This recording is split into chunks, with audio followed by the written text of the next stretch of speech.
We're next going to hear from Florian Huber working with Michael Knopp, and he's going to tell us an interesting story about sort of end stages of the effect of antisense transcription on protein abundance.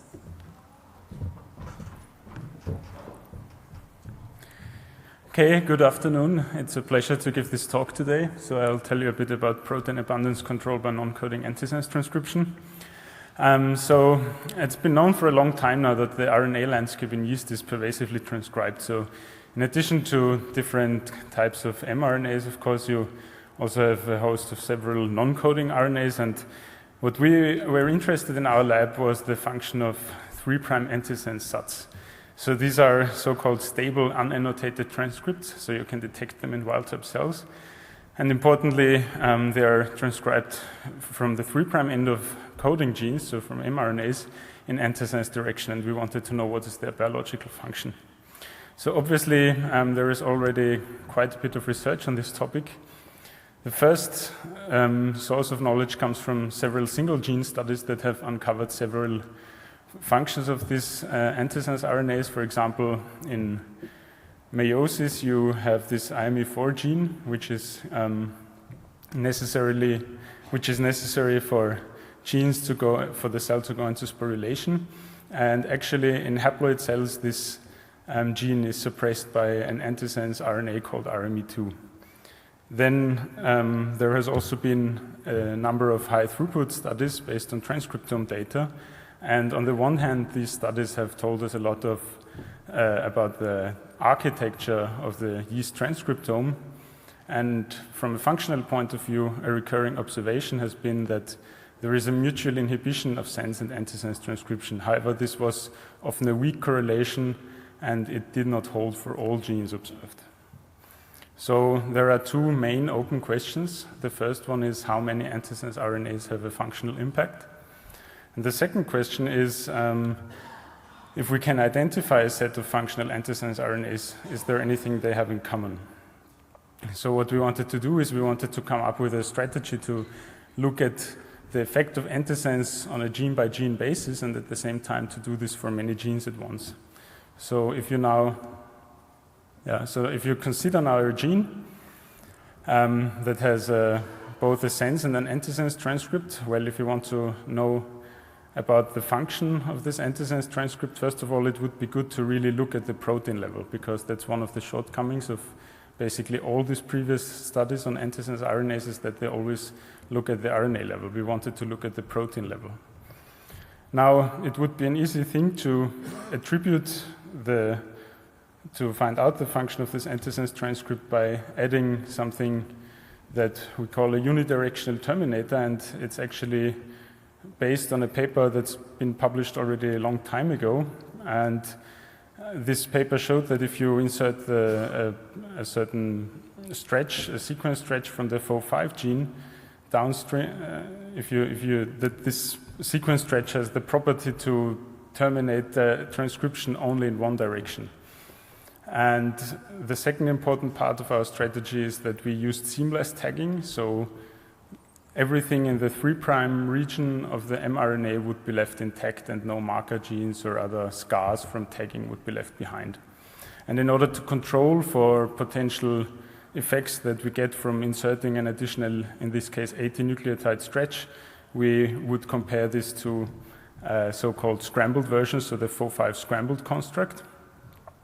And basically this enables us to calculate something called, which I will call the antisense effect strength. So basically you just look at the ratio of the Fo5 scrambled over the Fo5, and this will tell you if, first of all, there is a change in protein expression when you insert this Fo5 terminator, and second, how strong this effect is.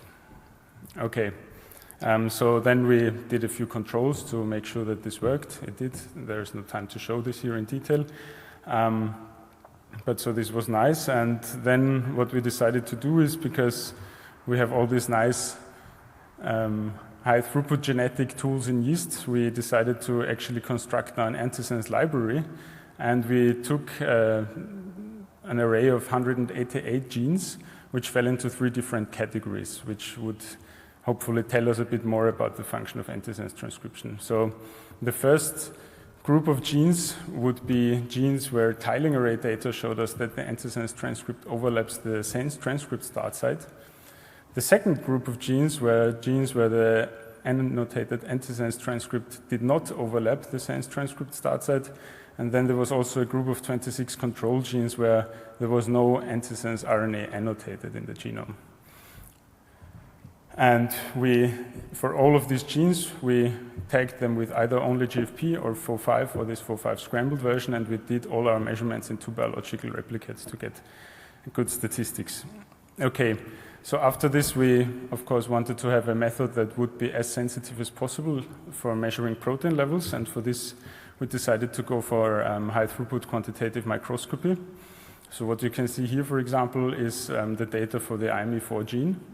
And reassuringly, when you insert this FO5 terminator, antisense is blocked and sense transcription is upregulated, which you could also see here in microscopy.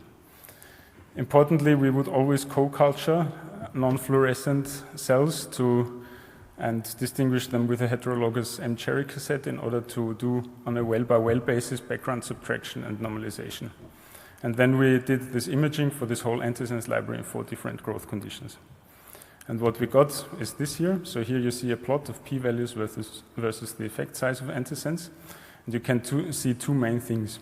First of all, only a fraction of the genes is actually regulated by antisense.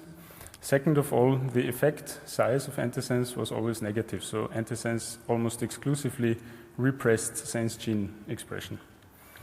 Now, when you split now for all the statistically significantly regulated genes, when you look at the effect sizes, so the effect strength of the antisense, it's plotted here. So you can see it split by growth condition. And we see 2 things. So first of all, the average effect size is not very strong. So on average, antisense leads to a 2-fold downregulation of gene expression. Second of all, there is a number of genes which I find quite interesting where the expression of this FO5 scrambled is actually basically at the same level as the background, and these are genes where it's suggested that antisense completely shuts down sense transcription. And then depending on the growth condition, between 12 and 25% of the genes were found to be regulated by antisense. Okay, so now we have this data set, and this of course enabled us to ask if there are certain features that would correlate with this function of antisense. And one first thing to look at is I forgot this point. So this data set of ours also enables us to look at condition-specific regulation, which we found to be not too common, but we found 5 genes where there was an effect in one condition, but not in another one. And now we wanted to understand, if there are certain features correlating with this regulation by antisense. And one first obvious thing to look at is to plot the effect strength of antisense on the y-axis versus the gene expression level at this particular locus. And what you can see is that the higher the gene expression of the sense, so measured by the GFP of the FO5 scramble is, the lower the effect strength of the antisense is. Another interesting thing is that all the genes that were completely shut down by antisense, they were usually at the weakly expressed range of the scale.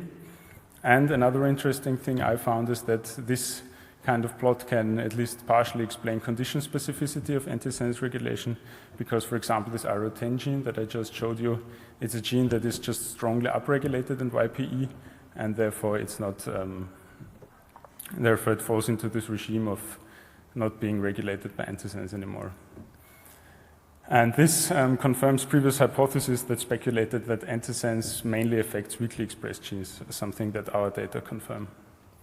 Okay, then we wanted to look also at other features, and what we did here is we took all our genes, we split them into 2 categories.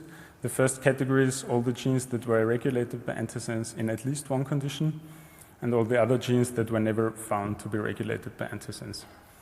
And what we found is that all those genes where the antisense was annotated to overlap the transcript start site were a lot more likely to be regulated by antisense.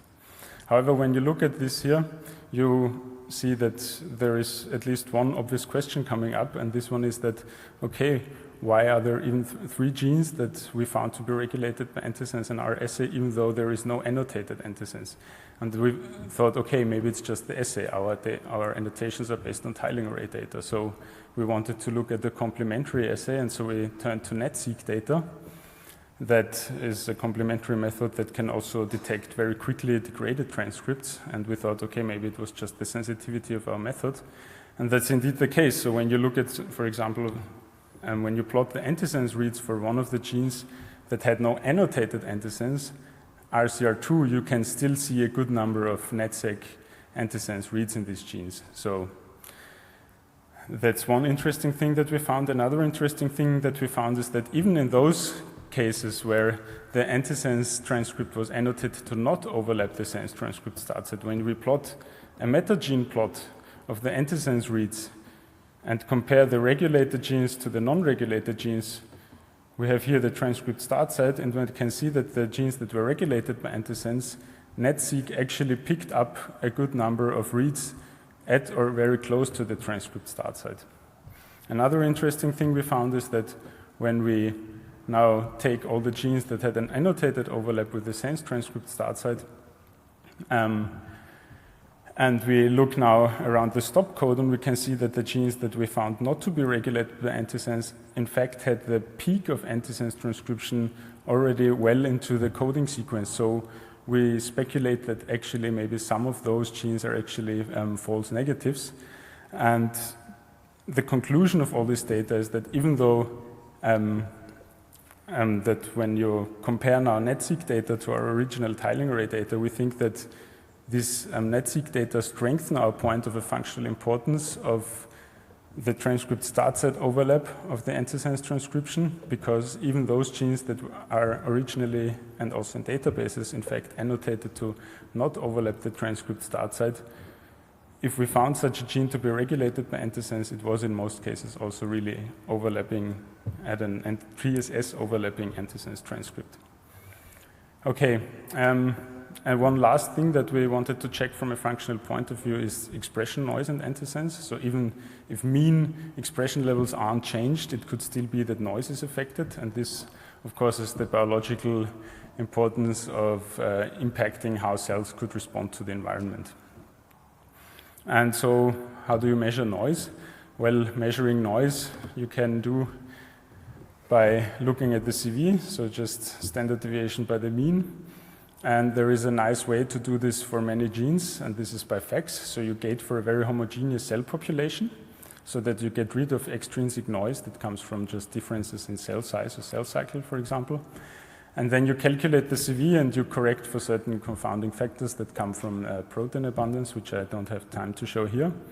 And what we thought then, okay, now what we can do is we get these corrected CV values, and for each gene we can calculate the CV of the antisense plus strain and subtract from this the CV of the antisense minus strain. And if for a particular gene this is smaller than 0, it would mean that antisense reduces noise. Whereas if it's bigger than 0, it would mean that antisense increases noise. And what we can do now is we can look at the distribution of these delta CV values, and from this get an idea if there is some systematic difference in the noise between antisense plus and antisense minus genes. And indeed what we find is that when we look at these genes that were not regulated by antisense, there is actually not a real difference. So it does neither impact the mean protein expression level, nor does it impact the noise level. However, for those genes that were regulated by antisense, we found that at the same time, these genes became slightly less noisy. But however, you have to be a bit careful here, because this all comes with the caveat that because we used FACS to estimate this, we could only assess genes where both FO5 and FO5 scrambled were well expressed in SC to an extent that we could detect them by flow cytometry. And with this, I would like to finish and thank my PI, Michael Knoop, and especially also Daria Bunina, which is the first co-author on this paper, and our collaborators from EMBL, Lars Steinmetz and Ishan Gupta, and also Martin Steffel, who has always been very nice for discussing science in our lab. Thank you, and I'm happy to take questions.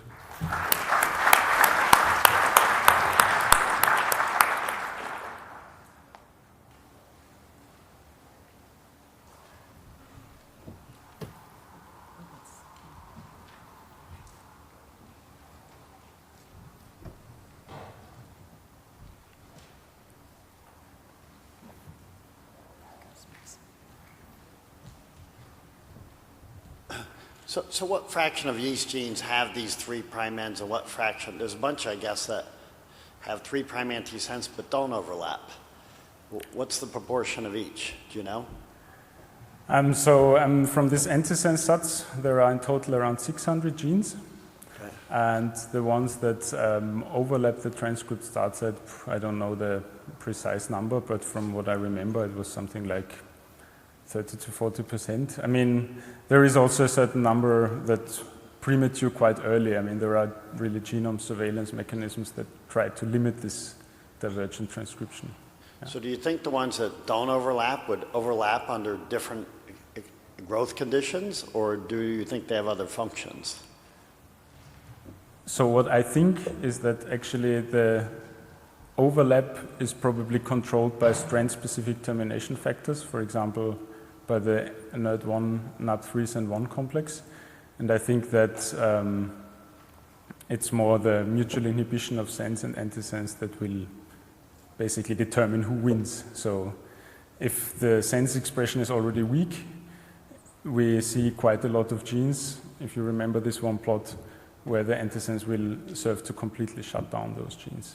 But it's of course possible that depending on the condition, this extent of overlap is also regulated, which is actually an interesting possibility. Yeah. Hi, because you are working on 4.5, so I was wondering if the same thing happens on 484, the phosphate transporter. Yeah, so I don't know why actually, but 484 isn't in our library, Okay. so I cannot tell you. Okay. But we can send you the tagging cassette, so then you can test yourself. Yeah. Okay, thank you. Great. Thank you again, Florian.